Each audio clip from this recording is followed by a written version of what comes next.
Jangan ketawa ibu, ini urusan laki-laki. Woi, jangan lihat. Anak muda, jangan kasih lihat ibu-ibu. Woi. Kalau kau kencing tidak dapat air, bagaimana caranya? Kalau dalam hutan, kau ambil daun 3 lembar. Jangan kasih lihat ibu-ibu. Ambil daun 3 lembar. Daun pertama gosok ke bawah. Jangan kasih lihat ibu-ibu, jangan lihat ibu-ibu. Daun kedua ambil lagi, gosok ke atas. Ambil daun ketiga, gosok ke bawah. Begitu caranya gosok. Jangan kau gosok begini, tambah kotor.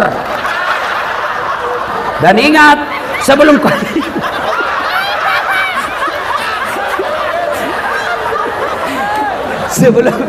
ingat itu daun, sebelum kau pakai itu daun, periksa dulu, siapa tahu ada ular. Hancur kau beleng-beleng. Orang kaya, orang miskin, raja-raja, rakyat biasa, wali kota. Kau yang bilang, bos. Jangan dulu, belum 2 periode. Semua mati. Berarti yang jadi masalah bukan mati. Yang jadi masalah illa wa antum muslimun, kecuali dalam keadaan beragama Islam. Berarti ayat ini Allah ingin ingatkan kepada kita, hei, hati-hati kalian warga Tanjung Balai. Kau lahir agamamu Islam, kau khitan syariat Islam, nikah syariat Islam, tapi belum tentu kau mati dalam keadaan Islam.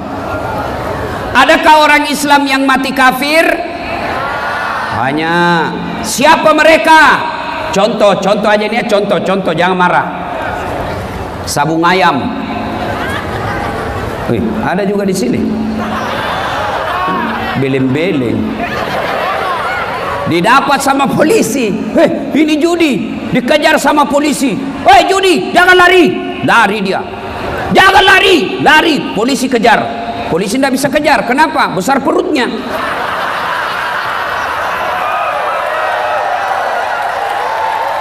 Ada juga saya lihat polisi besar perutnya. Tidak nyambung. Pasti ini polisi malas. Atau mana push up-nya. Kalau kepala dinas PU besar perutnya ya wajar, banyak proyeknya. Ini gaspol atau rem-rem? Gaspol. Oke, jangan memang kau marah, jangan main marah. Dia bilang polisi, jangan lari. Wah, makin kencang larinya. Terpaksa polisi tembak peringatan ke langit. Dok! Masih lari, tembak 2 kali. Masih lari, tembak 3 kali. Masih lari, terpaksa polisi lumpuhkan. Tembak kakinya. Dok! Kena kakinya, tembak kakinya, kepalanya dikena. Saya tanya temanku yang polisi, bos, bagaimana caranya? Kakinya kau tembak, nah kepalanya dikena. Dia bilang, soalnya waktu ditembak dia jongkok begini. Ini polisi film India, bukan polisi Indonesia. Polisi Indonesia orang baik. Hei anak muda, hei, kalau hilang motormu siapa kau cari? Pak Imam, enggak kau ada apa po motormu? Ayo, saya pergi ceramah, buru-buru mau pergi ceramah, jadwal kepepet, macet. Tidak bisa jalan mobilku, maju tidak bisa, mundur tidak bisa, gas tidak bisa. Saya baca surah Yasin 2 kali, sudah hatam, tidak goyang-goyang mobilku. Begitu datang polisi lalu lintas, selesai jalan Ustaz. Bu, hoi, jangan musuh polisi bu. Bu, hoi, rumah dirampok, anak gadis diperkosa, suami dibunuh. Harta yang 8 tahun dikumpul diambil semua di lemari, dia jarah, dia ambil semua perampok. Ibu tahu ciri-cirinya, ibu tahu orangnya, pergi lapor di polsek. Tolong Pak Polisi, kejar pelakunya, selamatkan hartaku, tembak kepalanya yang membunuh suamiku. Tolong kejar Pak Polisi, ini orangnya. Apa kata polisi? Mohon maaf, baru saja polisi bubar. Makanya jangan musuh polisi. Pun kalau ada polisi yang minta-minta uang di jalan, biar SMP diminta juga uangnya. Kau melanggar, kau tidak lihat ini. Saya lihat Pak. Kenapa kau melanggar? Saya tidak lihat Bapak.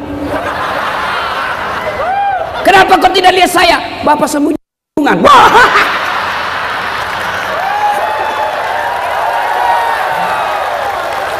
Itu polisi film India, bukan polisi Indonesia. Polisi Indonesia, saya kasih tahu kok. Kenapa ini acara bisa jadi? Kenapa? Karena polisi kasih kita izin. Kalau tidak ada izin dari polisi, tidak jalan tablik akbar, bos. Makanya doakan polisi supaya menjadi polisi yang dicintai rakyat Indonesia. Siapa lagi yang bisa mati dalam keadaan kafir? Siapa? Mereka yang menerima serangan fajar kalau pilkada.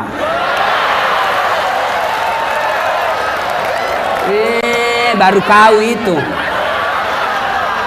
Woi anak muda. Kalian yang sudah punya KTP, jangan lagi kau terhasut kalimat yang mengatakan tidak usah kau urus politik. Jangan. Salah kalian kalau tidak mau urus politik. Bodoh orang kalau bilang apa itu politik kotor. Kalau politik kotor tidak ada orang sarjana politik. Ya. Jangan lagi kau berpikir tidak usah urus pilkada, tidak usah kau pergi nyoblos. Goblok. Tahu goblok? Beleng-beleng. Tahu beleng-beleng? Dongok. Ayo, kenapa perlu peduli politik? Dek, kamu bilang begini, sudahlah kau sekolah aja yang baik. Kau pergi sekolah dari jam 7, pulang setengah 4. Tiap hari kau ranking 1 selesai kuliah.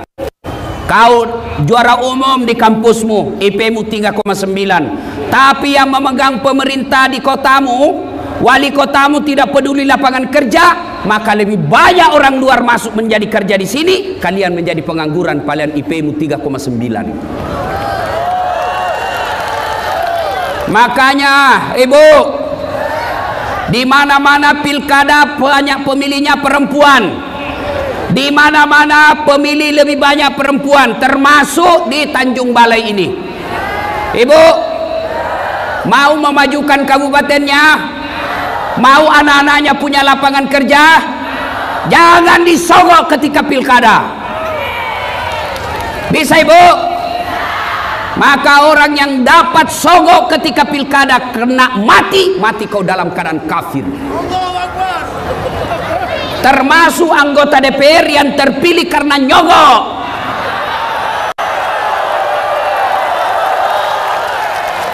Ada begitu di Tanjung Balai. Banyak. Kau salah, kenapa kau pilih dongok? Mestinya jangan kau pilih. Hei, Bu, hei. Nabi selesai perang Badar. Perang Badar, ada sahabat meninggal. Sahabat yang lain yang hidup berkata, Allahu Akbar, dia masuk surga. Allahu Akbar, dia mati syahid. Allahu Akbar, bidadari di surga menunggunya. Nabi berkata, dia masuk neraka.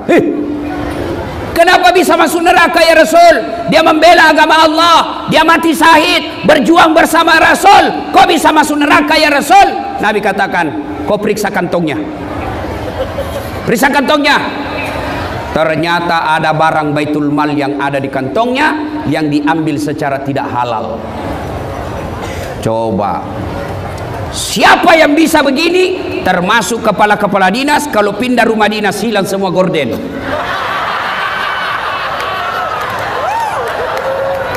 Yang ketawa orang serius ini bos.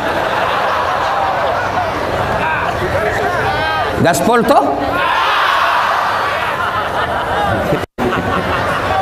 Wakala idan, Allah kemudian berfirman, Bismillahirrahmanirrahim. Ya ayyuhalladzina amanu dukhulu fis silmi kaffatan wa la tattabi'u khutuwatis syaitan innahu lakum aduwwum mubin. Wahai orang-orang yang beriman, masuklah engkau ke dalam Islam secara sempurna, bukan Islam pencitraan, bukan Islam pilkada, bukan Islam karena politik, tapi Islamlah secara benar. Hati-hati masyarakat kita, Banyak masyarakat kita ditipu oleh penampilan pencitraan. Ketika mau pilkada, solehnya itu politisi luar biasa, pakai songkok, pakai gamis, pakai serban, Allahu Akbar, tapi tidak pernah didapat di masjid. Islamlah secara benar, dan janganlah engkau ikuti langkah-langkah setan, karena sesungguhnya setan itu musuh yang nyata bagi kalian. Ketika ibu melihat video saya mengajak tabligh akbar malam ini, ketika adik-adik sekalian melihat video saya di WhatsApp, di Instagram mengajak datang pada deklarasi ini, setan menggoda, jangan kau datang, jangan kau datang, lebih kau tidur, tinggal saja di rumahmu. Maka bapak ibu yang tidak datang kalah dengan setan. Tapi bapak ibu yang datang ini alhamdulillah berhasil mengalahkan setan yang di rumah. Alhamdulillah. Tapi apakah ibu bapak setelah duduk di sini, adik-adik setelah duduk di sini setan putus asa? Tidak, dia goda lagi kamu. Jangan dengar ceramah, jangan dengar ceramah. Pegang HP-mu, pegang HP-mu, pegang HP-mu. Maka orang-orang yang pegang HP itu, itulah orang yang kena godaan setan.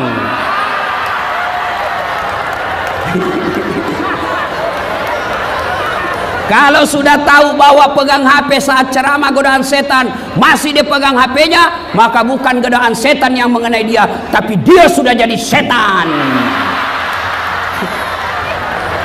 Hei bu,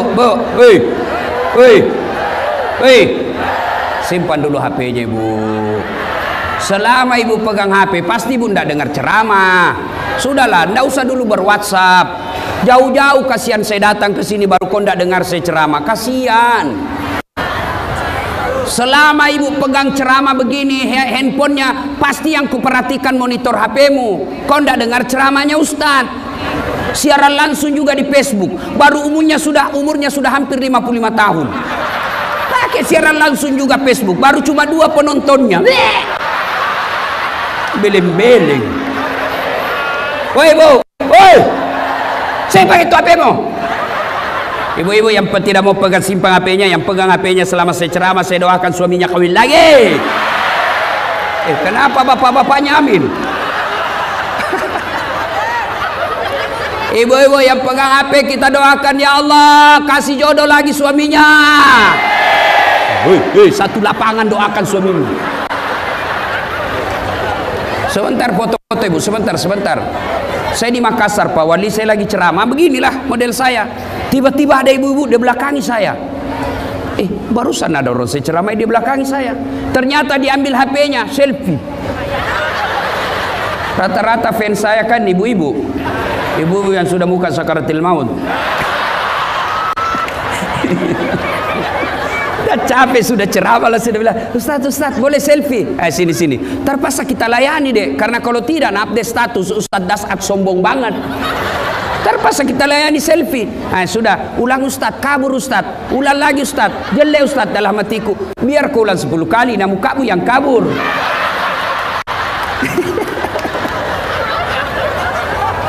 Simpan HP, simpan dulu, simpan. Mohon berkenan Bapak Ibu sekalian, jangan ada yang siaran langsung. Bisa? Boleh bantu saya? Kasihanilah saya, jangan ada siaran langsung. Simpan dulu HP ya, boleh ya? Minta tolong tidak ada yang siaran langsung. Bisa? Oke. Wa qala idzan bismillahirrahmanirrahim. Innallaha wa malaikatahu yusalluna ala nabi. Ya ayyuhalladzina amanu sallu alaihi wa sallimu taslima. Sesungguhnya Allah dan para malaikatnya bersalawat kepada Rasulullah Muhammad sallallahu alaihi wasallam, maka wahai orang-orang yang beriman, bersalawatlah kalian kepada Rasulullah dengan sebaik-baik salawat. Yang merasa jenis kelamin laki-laki diam. Kita dengar dulu ibu-ibu. Ayo bu, jangan mau kalah sama laki-laki. Ikut sama saya bu. Salatullah ala toha. Kencang ibu, keras di belakang. Yang di belakang. Ala yasin. Alhamdulillah, sudah. Terima kasih bu. Pak, ini bukan kencang. Ini yang disebut syahdu. Suara begini yang kasih nafsu kita laki-laki. Makanya ibu, kalau kau ditelepon kepala dinas, jangan mendayu-dayu suaramu pegawai honor. Assalamualaikum dek. Waalaikumsalam. Bagaimana Pak Kadis tidak nafsu? Lagi di mana dek? Di rumah aja dong Pak. Bleh. Yang kencang dong kalau ditelepon Pak Kadis. Assalamualaikum dek. Waalaikumsalam. Lagi di mana dek? Di rumah. Lagi ngapain? Apa kau tanya? Oh, enggak diteleponnya lagi kau besok itu. Ini telepon. Waalaikumsalam. Caleda. Ada juga Bugis di sini. Pak Wali, di mana-mana saya ketemu orang Bugis. Saya pergi ceramah itu di Pulau Kijang, wih bahasa Bugis orang di sana. Saya pergi diundang ceramah di Kinabalu Keke. Dia bilang orang sana, Ustadz, bahasa Bugis kau, capek sudah kita di ceramah orang Melayu. Saya pergi di Singapura, ada Bugis Street, jalan Bugis. Coba Pak, luar biasa. Saya di pelosoknya Kalimantan, namanya Bidu-Bidu, banyak orang Bugis. Begitu saya masuk penjara, banyak juga orang Bugis.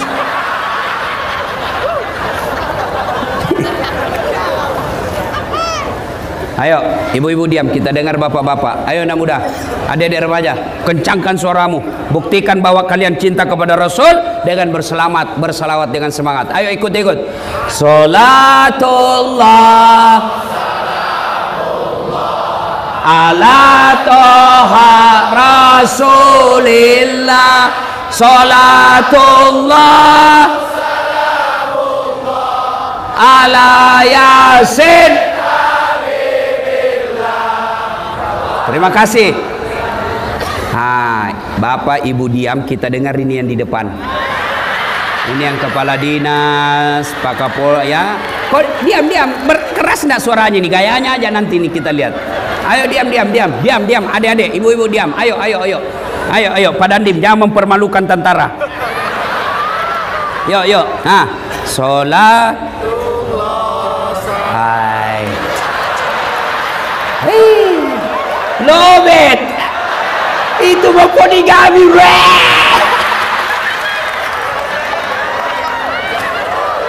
Ayo kita semua bareng-bareng, semua ibu, adik, remaja, laki semua, ayo bareng-bareng semua. Salatullah salam ala toha salatullah ala Yasin. Alhamdulillah, terima kasih Bapak Ibu, saudara-saudara sekalian teristimewa yang kita hormati, yang mengundang kita di tempat ini, Bapak Wali Kota Tanjung Balai beserta istri dan para muspida Porkopinda yang insya Allah dimuliakan dan dirahmati oleh Allah Subhanahu wa Ta'ala. Mohon maaf saya tidak bisa sebut nama satu demi satu, di samping karena keterbatasan waktu, juga yang sejujurnya karena saya belum tahu namanya Bapak. Halo Ibu. Nah, poin ceramah 1. Ibu-ibu, ada enggak yang senang dibohongi? Ibu-ibu, senang sama suami pembohong? Senang sama wali kota pendusta? Tidak ada orang suka pendusta. Adik-adik nih, ada yang senang dibohongi? Ada yang senang pembohong? Tuh, tidak ada orang senang pembohong. Bahkan pembohong sekalipun tidak senang sama pembohong. Dia bilang, jangkau ke rumahnya tukang bohong, padahal dia juga tukang bohong. Demi Allah, manusia saja dibohongi, Anda ada orang senang. Kita bohong saja sama, misal saya bohong sama wali kota tidak senang sama saya, padahal gampang tobatnya. Saya datang wali kota, selesai kalau dia maafkan saya. Itu pun sudah tidak ada yang senang pembohong. Bagaimana pula kalau pembohongnya kepada Allah? Bagaimana pula kalau dia dicap oleh Allah pendusta agama? Apa yang dimaksud pendusta agama? Salatnya dusta, hajinya dusta, puasanya dusta, umrahnya dusta, bahkan bisa jadi syahadatnya Islamnya pun dusta. Siapa mereka? Ada dalam Al-Quran. Ada yang tahu surah apa? Kalau ada yang tahu saya kasih hadiah. Aduh, ada yang tahu? Mana tadi yang adik suci? Ada yang tahu? Surah apa? Kau sini saya kasih kau hadiah. Sini. Cepat. Biar kau jatuh lari juga. Ayo. Saya kasih kau hadiah, Dek. Sini. Cepat. Gagah memang. Tapi sebelum Bapak jawab ada passwordnya. Siapa namanya neneknya Ustadz Dasat? Gak tahu, Ustaz. Lain kali jadi pemuda Islam, jadi orang Islam, jawab saja mau salah atau tidak urusan belakang. Jangan langsung bilang tidak tahu, itu namanya tidak kreatif. Coba kau jawab, siapa namanya neneknya Ustadz Dasat? Bilang saja Abdul Latif, belum tentu mereka juga tahu. Surah apa? Surah Al-Ma'un. Al-Ma'un, apa artinya itu Al-Ma'un? Orang-orang yang berdusta. Pendusta agama. Maka Bapak dapat hadiah dari Dasat Latif. 50.000. Beda rasanya uang Ustadz dengan kepala dinas PU. Sudah. Nah, dusta saja sama istri tidak senang. Ibu-ibu, ini buka-buka pembohong sama istri. Alasan rapat ternyata pergi merapat. Ya, karena kita laki-laki ini kan tergantung istri. Bagaimana kita tidak bohong kalau kita dijadikan kayak tahanan politik? Sedikit-sedikit menelpon, di mana kau Pak? Di mana kau? Di kantor. Bohong, di mana kau? Di kantor. Coba video call. Ini gendut. Lihat ini. Kita kayak di ini. Dia siksa suaminya kayak apa saja. Bagaimana kita tidak bohong? Sampai-sampai ada bapak-bapak, Pak, di Makassar ada ibu-ibu bilang, Ustadz, apa doanya supaya suamiku kuat jantungnya, tidak kena serangan jantung? Karena banyak sekarang bapak-bapak mati serangan jantung. Apa doanya Ustadz? Saya bilang, ibu tidak usah baca doa. Bagaimana caranya Ustadz? Berhenti kau periksa HP-nya. Semakin sering kau periksa HP-nya, maka dia kena serangan jantung. Apalagi kalau lupa pasang password, mati didapat sudah.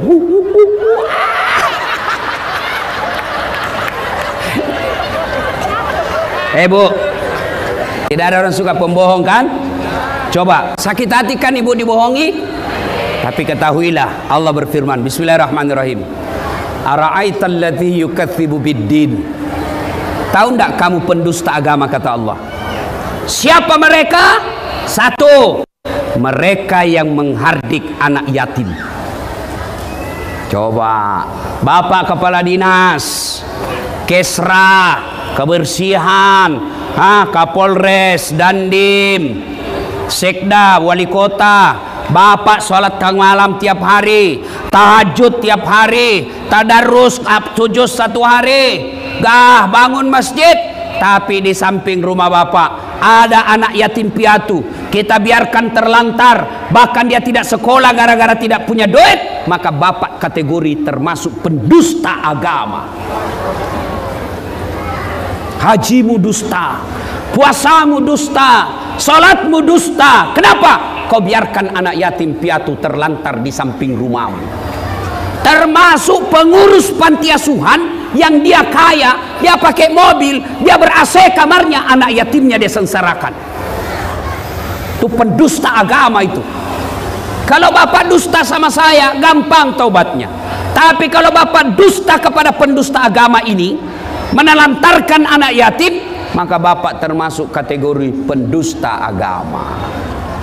Maka masjid yang banyak saldonya, karena ada itu masjid hobi, saldo kas 120 juta, karpetnya jelek, toiletnya banyak bau, sound systemnya storing, baru kita takbir Allah.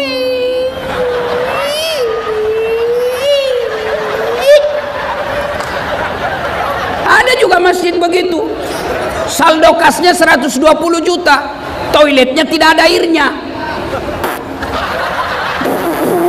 Selesai, tidak ada air. Mati, tidak ada air. Kalau kencing bisa dikasih begini, selesai. Jangan ketawa ibu, ini urusan laki-laki. Woi, jangan lihat. Anak muda, jangan kasih lihat ibu-ibu. Woi. Kalau kau kencing tidak dapat air, bagaimana caranya? Kalau dalam hutan, kau ambil daun 3 lembar. Jangan kasih lihat ibu-ibu. Ambil daun 3 lembar. Daun pertama gosok ke bawah. Jangan kasih lihat ibu-ibu, jangan lihat ibu-ibu.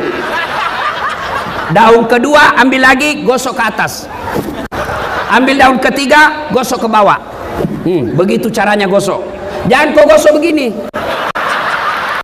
tambah kotor. Dan ingat, sebelum kau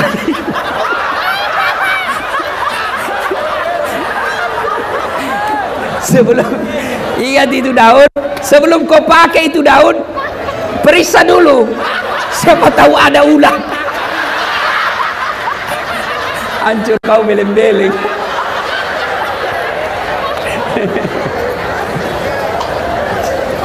Ayo, Bapak Ibu pengurus masjid, takmir masjid, masjid sudah habis tidak mau dibangun. Sound sistemnya baik, karpetnya baik, sudah ber-AC, tidak ada lagi pembangunan. Tapi ada saldo kas 100 juta sampai 150 juta, maka Bapak wajib cari anak fakir miskin yang ada di sampingnya, anak yatim piatu yang ada di sampingnya, biayai ongkosi sekolahnya, maka itu jalan yang tepat. Maka tepat sekali wali kota mendeklarasikan pemerintah peduli anak yatim. Saya tanya Pak Wali, bagaimana idenya ini? Dia bilang, kan gampang. Kalau kita orang Islam, kalau Allah sudah sayang sama kita, kecil memakmurkan rakyat. Ya memang betul. Al-Quran menjelaskan, walau anna ahlal qura amanu wattaqau lafatahna alaihim barakatim minas samai wal ard. Apabila penduduk suatu negeri, penduduk Tanjung Balai beriman dan bertakwa kepada Allah, dia santuni anak yatim, dia sekolahkan anak yatim, dia hormati anak yatim, dia muliakan anak yatim, maka Allah turunkan keberkahan dari langit dan keberkahan dari dalam tanah. Itu janji Allah, bukan janji caleg.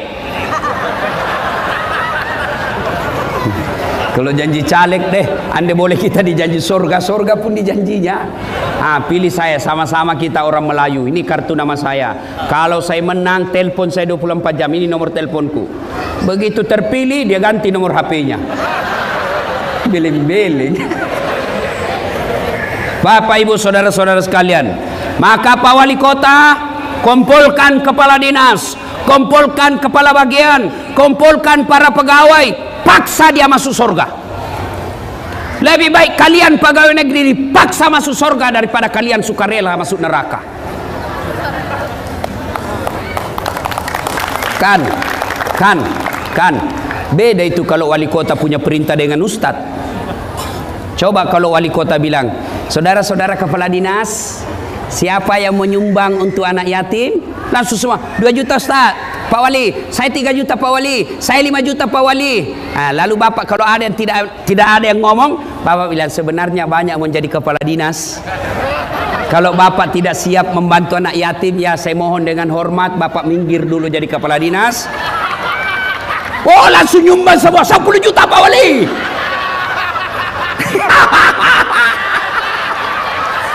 Itulah yang disebut dipaksa masuk surga daripada kau suka rela masuk neraka.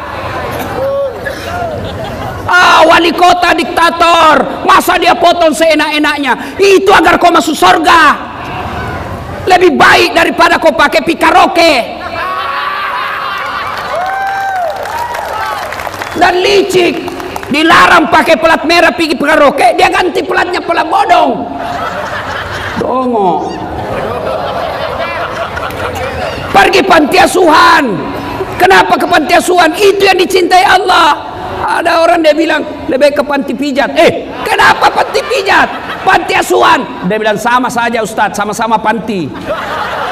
Memang sama panti tapi beda cita rasanya dong. panti pijat, lain kau pijat, lain mengeras.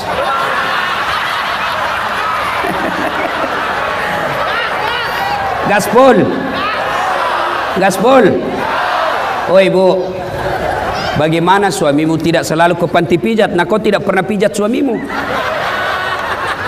Pergi Jakarta naik pesawat bisnis kelas, sampai di rumah kelayanan kelas ekonomi. Bagaimana suami?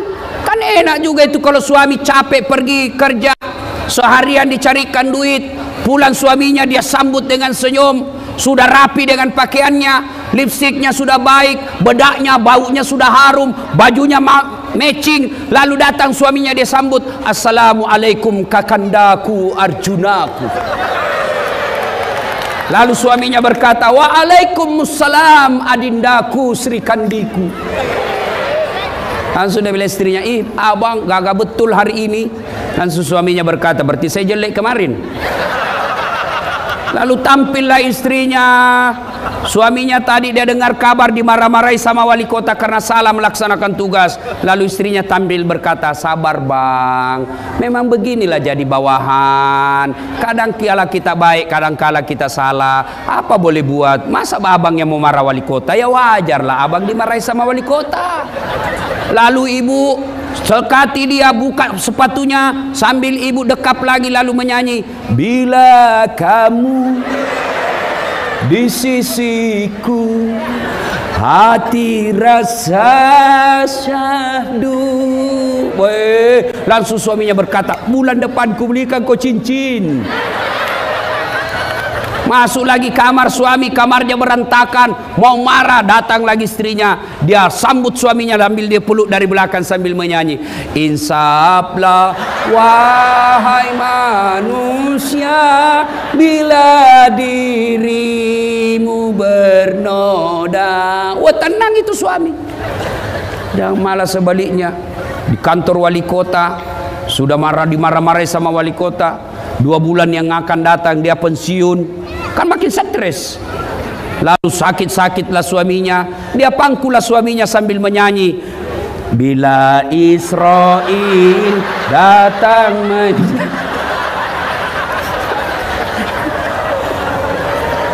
Hei bu, woi, tahu salah satu amalannya Siti Khadijah, suaminya pergi, pulang, Khadijah sudah siap di rumahnya baskom.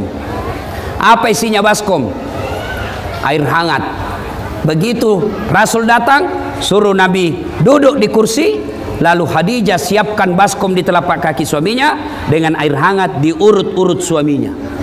Subhanallah. Pantas Khadijah sudah wafat, Khadijah tidur bersama Aisyah. Nabi tatib berkata, rasa-rasanya ada Khadijah di jalan rumah, rasa-rasanya trompas sandalnya Khadijah masih ada di sampingku.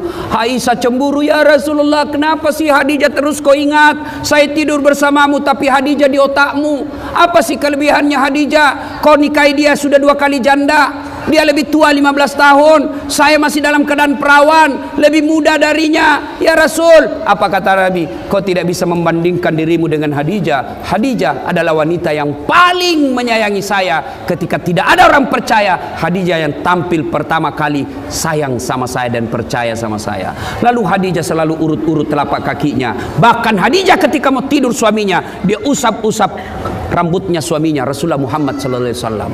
Mana ada suami mau selingkuh kalau dikasih begitu sama istri? Betul Pak Pol? Coba dengar Satpol PP bilang betul. Salatullah salam ala toha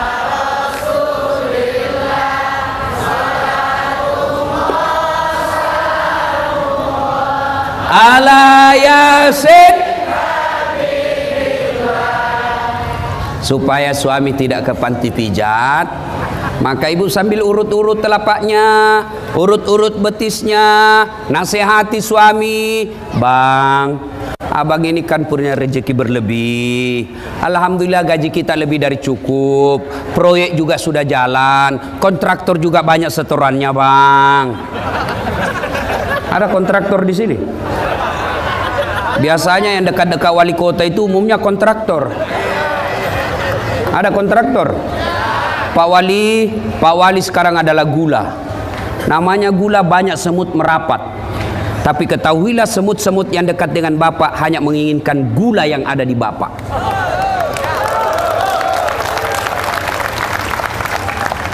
Maka tidak semua yang dekat sama Bapak niatnya baik, senyumannya tulus. Lebih banyak yang ingin dapat proyek. Bapak setiap jabat tangan sama mereka, ucapkan ta'us, berlindung kepada Allah dari godaan setan yang terkutuk. Bagaimana caranya? Begini. A'udzubillahi minasyaitonirrajim. Saya berlindung kepada Allah dari godaan setan yang terkutuk. Gaspol? Gaspol? Maka Pak Wali-wali hati-hati, apalagi dekat pilkada, dekat hati-hati sama pemborong. Pemborong ini biasa jadi tim sukses. Dia yang sukses. Disuruh bikin baleho 10, 5 aja dia bikin. Hati-hati Pak. Saya berwasiat kepada Bapak, hati-hati dalam pilkada. Tidak semua yang membantu Bapak niatnya baik, malah lebih banyak mengharap proyek. Mati kau kontraktor. Langsung anggota dewan bilang, nyaman dong kami. Nggak ada di situ. Saya bilang, kau pernah juga dengar ceritanya anggota dewan di akhirat?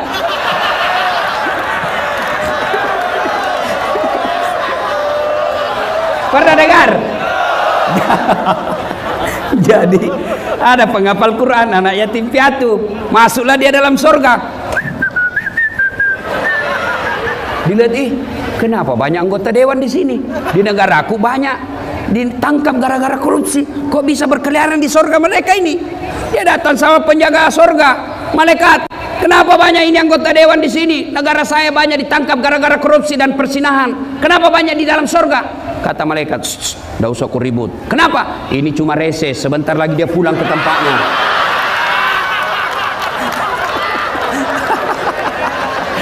Salatullah salam ala toha. Salatullah ala yasin. Serius lagi, Pemda sudah deklarasi untuk menyantunin, menyayangi anak yatim. Bagaimana operasionalnya? Kan tidak enak kalau wali kota saja sama wali kota masuk surga gara-gara yantuni anak yatim. Di dunia sudah jadi wali kota, di dunia sudah jadi istri wali kota, yang kadang-kala SK juga menentukan. Biar bapak disayang sama wali kota, kalau istrinya wali kota tidak sayang sama bapak, tidak jalan bos. Siap perintah. Nah, daripada bapak sudah di dunia wali kota, istri beliau istri wali kota di dunia, masuk lagi surga karena deklarasi anak yatim. Masa kita di dunia kita sudah miskin, rakyat jelata, tidak masuk lagi surga. Bagaimana caranya? Mulai besok di masjid, seluruh masjid membuka celengan, membuka apa itu? Kota amal khusus menyantuni anak yatim. Jadi masyarakat yang mau datang menyantuni, wujudnya menyantuni. Kita malam ini sudah deklarasikan, maka wujudkan dengan cara apa? Yuk isi kota itu santunan untuk anak yatim. Mau 1 rupiah, mau 100 rupiah, mau 10.000, itulah yang bapak bisa menyelamatkan diri bapak. Kalau cuma kepala dinas yang santuni, anggota DPR yang ACC, maka hanya mereka yang dapat paspor masuk ke surga. Kalau bapak tidak berpartisipasi, berarti hanya pemerintah nanti yang akan masuk surga, bapak tidak dapat bagian. Bagaimana caranya? Mulai besok setiap masjid yang ada di Tanjung Balai bikin kota amal santunan anak yatim, deklarasi pemerintah menyantuni anak yatim. Nah, 2, pendusta agama membiarkan fakir miskin dan enggan membantunya. 3, karena waktu yang terbatas, termasuk pendusta agama. Siapa? Fawailul lil musallin, maka celakalah orang-orang yang sholat. Siapa orang sholat yang celaka? Mereka yang lalai dalam sholatnya. Kenapa lalai dalam sholatnya Ustadz? 1, lalai dalam sholatnya, wuduknya tidak sempurna. Wuduk sambil menerima telepon. Ya, kau di mana? Dari tadi berapa harganya itu? Ya, Ya terserah kau aja deh, tawar. Maka kalian wudu, kalau wudumu tidak sah, otomatis solatmu tidak sah. Maka sempurnakan wudu. Siapa lagi yang mereka bisa lalai dalam solatnya? Mereka yang tidak memperhatikan rukun-rukun solat. Yang paling banyak kita lalaikan rukun solat, apa itu? Tumaknina. Apa itu maknina? Istirahat sejenak. Orang Bugis bilang maki nyawa-nyawa, bernapas-napas sejenak. Kapan dipakai? Allahu Akbar, ruku. Subhana rabbil azim wa bihamdihi 3 kali. Lalu usahakan bernapas dulu 1-2 kali tarikan, baru naik sami Allahu liman hamidah. Nah biasanya kita banyak yang lalai dalam ini.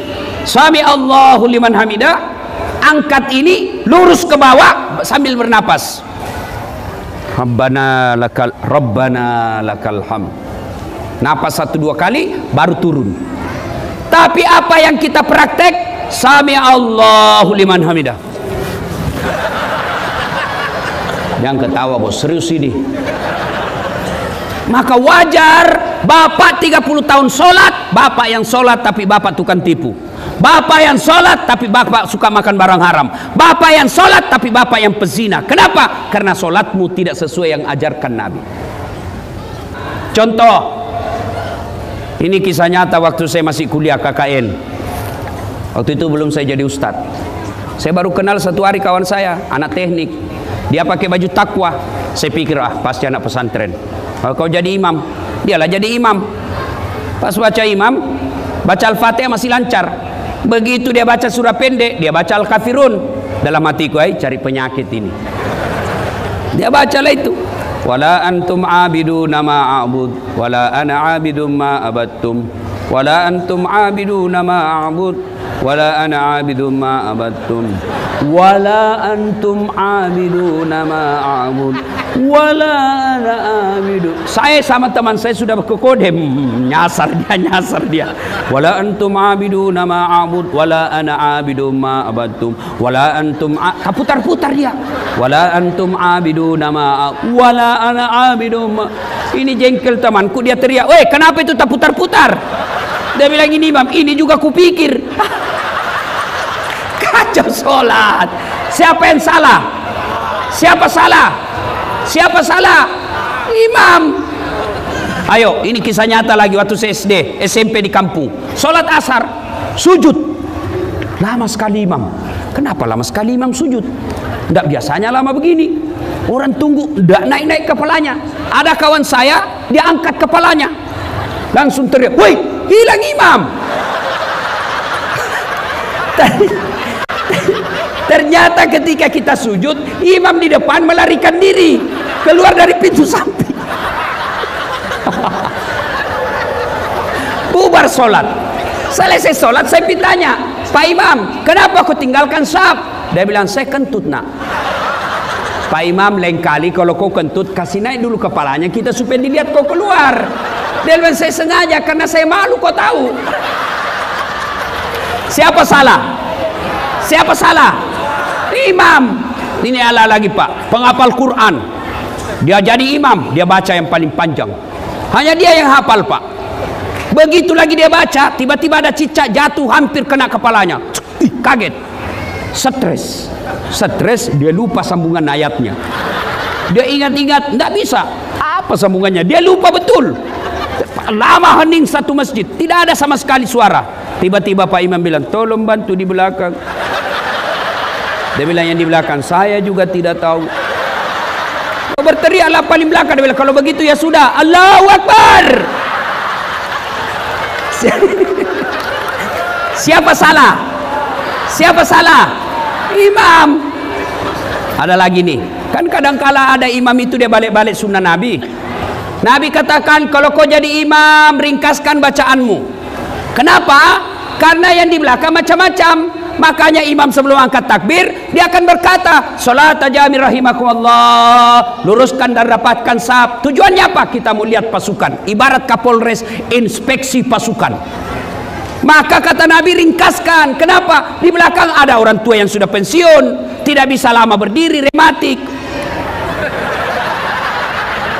Naik lagi kepalanya, kasihan, belum selesai, nah jatuh. Ada barangkali Satpol PP yang pakai sepatu baru, dia lupa simpan baik-baik. Sepatu saya, baru dibeli 2 hari, hilang sudah sepatu. Ada ibu-ibu yang mau sekali kentut, lamanya ini Pak Imam. Ada anak muda yang lupa ambil kunci motornya, sudah hilang sudah motor saya ini motor. Makanya kata Nabi, kalau kau jadi imam, ringkaskan bacaan solatmu, itu sunnah. Ini ada imam balik-balik sunnah Nabi, dia jadi imam, la haula wala quwwata illa billah. Apa dia baca? Surah Al-Baqarah ayat 10 sampai 112. Dia husuk dengan bacaannya, kita husuk dengan hayalan. Kita mau ikut, tidak dihafal. Kita mau ruku, belum selesai, terpaksa kita baca semua pengumuman di dinding masjid. Keadaan keuangan Masjid Nurul Yamin, pengeluaran, saldo kas. Sudah habis satu papan dibaca, satu triplex dibaca, belum selesai imam, terpaksa pindah lagi ke kalender. Persatuan Guru Republik Indonesia cabang Tanjung Balai. Sudah selesai kalender, selesai pengumuman, belum selesai Pak Imam, bajunya lagi dibaca. Syahrial SHMH, calon wali kota 2 periode. Siapa yang salah? Siapa salah? Maka dalam Islam, siapa saja boleh jadi makmum. Mulai orang sadar sampai orang cerdas boleh jadi makmum. Tapi imam tidak boleh. Kenapa? Kalau salah imam, gagal jamaah kita. Salah imam, kacau jamaah kita. Maka hati-hati milih imam. Jangan milih imam karena duit. Jangan milih imam karena sekampung. 2020 yang akan datang, hari ini, 2020 tahun ini, Kabupaten Kota Tanjung Balai akan milih imam. Hati-hati milih imam. Kalau masih mau dengar ceramah saya, silakan nonton Tablik Akbar Damai Indonesia TV One setiap hari Sabtu atau Ahad pukul 12.30 sampai selesai. Cuma agak lama menunggu, satu kali seminggu muncul. Maka saya sediakan yang tiap saat boleh dinonton. Gimana caranya Ustaz? Ambil handphone, buka aplikasi YouTube, tulis 1 menit. 1 menit saja dapat ilmu. Gimana caranya Ustaz? Follow saya di Instagram, Dasat Latif 1212.